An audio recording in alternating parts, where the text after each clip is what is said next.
जय हिंद विद्यार्थी मित्रांनो, आजचा हा जो व्हिडिओ आहे तो 2026 आणि 27 मध्ये जे आगामी पोलीस भरती होणार आहे त्या पोलीस भरतीच्या संदर्भाचा हा व्हिडिओ आहे। आणि या पोलीस भरतीमध्ये मुलांना वयवाढमध्ये संधी मिळेल का या संदर्भाचा हा व्हिडिओ आहे। पूर्ण व्हिडिओ पहा आणि पोलीस भरतीचे नियोजन कसे करायचे त्या संदर्भाचा आजचा हा आपला व्हिडिओ आहे। व्हिडिओ संपूर्ण पहा, व्हिडिओला लाईक करा, शेअर करा आणि माझ्या चॅनलला सबस्क्राईब करा। बघा विद्यार्थी मित्रांनो, येणाऱ्या ज्या पोलीस भरती जी आता होणार आहे मोठी पोलीस भरती होणार आहे। साधारणपणे एक 18,000 प्लस पोलीस भरती त्या ठिकाणी होऊ शकते। तुम्ही पाठीमागल्या महिन्यात बघितले असेल की वारंवार पेपरला सुद्धा बातम्या येऊन गेलेल्या आहेत की त्या ठिकाणी महाराष्ट्रामध्ये 18,000 प्लस, साधारणपणे 16,000 सांगितले पण प्लस मायनसमध्ये 18,000 पर्यंत या ठिकाणी पोलीस भरती ही होणारच आहे। यासाठी आपण कितपत तयार आहे, कितपत आपलं नियोजन आहे या संदर्भातचा हा व्हिडिओ आहे आपला।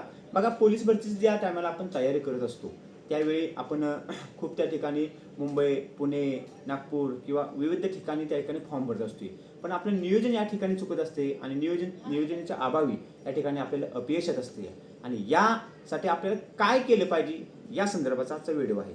बघा, खूप विद्यार्थी पोलीस भरती पडल्यानंतर म्हणजे जेणेकरून तर GR पडल्यानंतर किंवा ॲडव्हर्टाईज पडल्यानंतर, जाहिरात पडल्यानंतर त्या ठिकाणी ग्राउंडला सुरुवात करत असतात। परंतु तुम्ही आत्तापासूनच जागे व्हा किंवा पूर्वीपासूनच त्या ठिकाणी तुम्ही करत आहेत ग्राउंड करत आहात। 2 वेळा तुम्ही साधारणपणे ग्राउंड करणं गरजेचं आहे। आणि महत्त्वाचा मुद्दा मध्ये लेखी परीक्षेची तयारी सुद्धा तितपतच महत्त्वाची आहे, खूप इम्पॉर्टंट आहे तो मुद्दा। बऱ्याचपैकी ग्रामीण भागातील जे विद्यार्थी आहेत ते फक्त ग्राउंडवरती, मैदानावरती फोकस करत असतात, परंतु ते लेखी परीक्षेमध्ये मागे पडत असतात। यासाठीचा हाचा व्हिडिओ आहे। आपण लेखीचं नियोजन कसं लावावे त्यासाठी मी संदर्भात तुम्हाला महत्त्वाचं सांगतो तो विषय की सर्वात प्रथम आपलं माइंडसेट खूप महत्त्वाचं आहे। माइंडसेट तुमचा जर नीट असेल तर त्या ठिकाणी तुम्हाला 100% लेखीचा अभ्यास होऊ शकतो। नियोजन खूप महत्त्वाचं आहे। नियोजन अभावी तुम्ही कोणतीही गोष्ट त्या ठिकाणी करू शकणार नाही। बघा, सकाळी दररोज उठल्यानंतर साधारणपणे स्वतःसाठी 10 मिनिटं देणं गरजेचं आहे।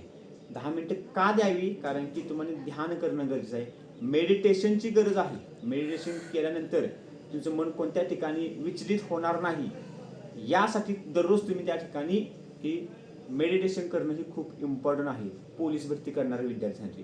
काही मी सांगत आहे कारण या ठिकाणी मैदानी पण त्या ठिकाणी चाचणीची त्या ठिकाणी गरज आहे आणि मैदानी ग्राउंड पण त्या ठिकाणी करावं लागते त्या विद्यार्थ्याला आणि अभ्यास पण करावा लागतो। या म्हणजे मानसिक पण त्या ठिकाणी क्षमता दावावी लागणार आणि शारीरिक क्षमता पण त्या ठिकाणी सिद्ध करावी लागणार आहे। त्याशिवाय तुम्हाला वर्दी मिळणार नाही। स्पर्धा खूप मोठी प्रचंड आहे। गेल्या वर्षी 16,000 जागा होत्या, साधारणपणे 17 ते 18 लाख फॉर्म त्या पोलीस भरतीला आले होते। म्हणजे ह्याचा अर्थ काय झाला? खूप मोठी स्पर्धा आहे। प्रत्येकाला त्या ठिकाणी पोलीस व्हायचं आहे, प्रत्येकाला सरकारी नोकरीची गरज आहे। यासाठी खूप मोठी स्पर्धा आहे। प्रचंड बेरोजगारी वाढलेली आहे आणि या बेरोजगारीमध्ये, या गर्दीमध्ये वर्दी मिळवायची असेल तर तुला कष्टाशिवाय पर्याय नाही। खूप कष्ट, खूप मेहनत, खूप नियोजनबद्ध, खूप मोठी रणनीती आखावी लागणार आहे, त्याशिवाय तुला वर्दी मिळणार नाही।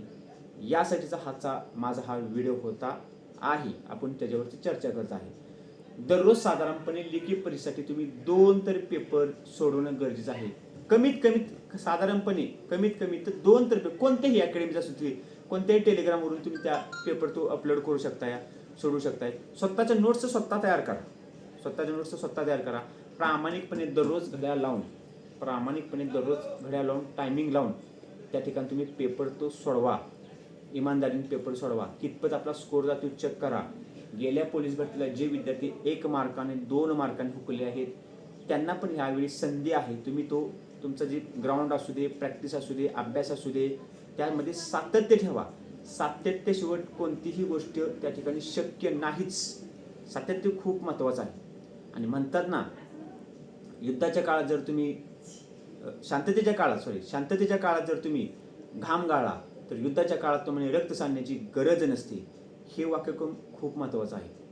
डॉक्टर बाबासाहेब आंबेडकरांचं पण त्या ठिकाणी एक वाक्य खूप महत्त्वाचं आहे, 100 वर्ष शेळी होऊन जगण्यापेक्षा 1 दिवस वाघ म्हणून जगायला शिक। यासाठी वर्दीची तुला गरज आहे। समाजात जर वाघाप्रमाणे जगायचं असेल तर तुला वर्दीची गरज आहे, वयाच्या 60 वर्षापर्यंत रुबाबच जगायचं असेल तर ही संधी खूप इम्पॉर्टंट आणि महत्त्वाची आहे. ही संधी सोडू नको. स्वतःला सिद्ध कर, खूप प्रॅक्टिस कर, खूप मेहनत कर, स्वतःला एवढं त्या ठिकाणी झपावून घे स्वतःला की त्या ठिकाणी पोलीस ठिकाणी तू झालाच पाहिजेस कसल्याही परिस्थितीत. टाइमपास अजिबात कोणत्याही गोष्टीचा करायचा नाही. मोबाईलचा योग्य तो वापर करणं खूप महत्त्वाचं आहे. मोबाईलचा मग आपण कितपत वापर करतो, कशासाठी करतो, हा हा जो मुद्दा आहे तोच तुला समजणं गरजेचं आहे. जो विद्यार्थी पोलीस भरती करतो तो समजते. साधारणपणे पोलीस भरतीची जी ॲड आहे, जाहिरात आहे, ती साधारणपणे माझ्या म्हणण्यानुसार साधारणपणे नोव्हेंबर डिसेंबरच्या वेळेस ही पोलीस भरती पडत असते. आजपर्यंतचा इतिहास आहे बघा. 2011 साली पोलीस भरती पडली होती, 2013 साठी पडली होती, 2014ला पडली होती, फक्त 2015ला पडली होती, 2016ला पडली होती, 2017ला सुद्धा पडली होती, 2018ला पडली होती. कोरोना काळ सुद्धा पोलीस भरती पडली होती. 2019-20ला सुद्धा पोलीस भरती झालेली होती. 21ची भरती, 22ला मोठी भरती झाली होती, 24ला भरती झालेली आहे, 25ला पण झालेली आहे. आणि आत्ताच माझी संधी, मोठी संधी आहे, संधीचं सोनं करायचं आहे. त्यासाठी तू तयार राहा. कितपत तयार आहेस याचं आत्मचिंतन कर. आणि आत्मचिंतन केल्याशिवाय तुला ते जमणार नाही की आपण नेमकं कोणत्या ठिकाणी आहे. या गर्दीमध्ये, या स्पर्धेमध्ये आपण नेमकं कोणत्या ठिकाणी आहे. ज्या ठिकाणी डेमो आयोजित केले जातात पोलीस भरतीचे त्या ठिकाणी तू भेट दे. त्याशिवाय तुला समजणार नाही की तू कोणत्या ठिकाणी आहेस. समजतंय का. त्यासाठी तू खूप मेहनत घे. आता राहिला वयवाढचा विषय. वयवाढ सुद्धा 100% मिळू शकते. त्यासाठी नागपूरचे आमचे मित्र मुकुल किनकर या ठिकाणी अजून सुद्धा त्यांचे प्रयत्न सुरू आहेत. मागल्या 2 वेळा सुद्धा त्यांनी महाराष्ट्र पोलीसमध्ये जे भरती विद्यार्थी करतात त्यांना वयवाढ मिळवून दिलेली आहे, संधी मिळवून दिलेली आहे, लक्षात घ्या. आणि त्यांचं त्यांचं सारखं वारंवार त्या ठिकाणी कॉन्टॅक्ट होत असतं. त्यांनी सांगितले आहे की यावेळी सुद्धा तुम्हाला संधी मिळू शकते. जे वयवाढ झाले किंवा ज्या मुलांचं वय संपले त्यांनी सुद्धा प्रॅक्टिस केलंच पाहिजे. पुन्हा जे आला भरतीच्या वेळी पुन्हा प्रॅक्टिस होऊ शकत नाही. कारण जो विद्यार्थी वय संपले तो 33+ विद्यार्थी असतो. या 33+ नंतर तुमचं माझ्या शरीर त्या ठिकाणी थकत असते आणि एकदम प्रॅक्टिस होऊच शकत नाही.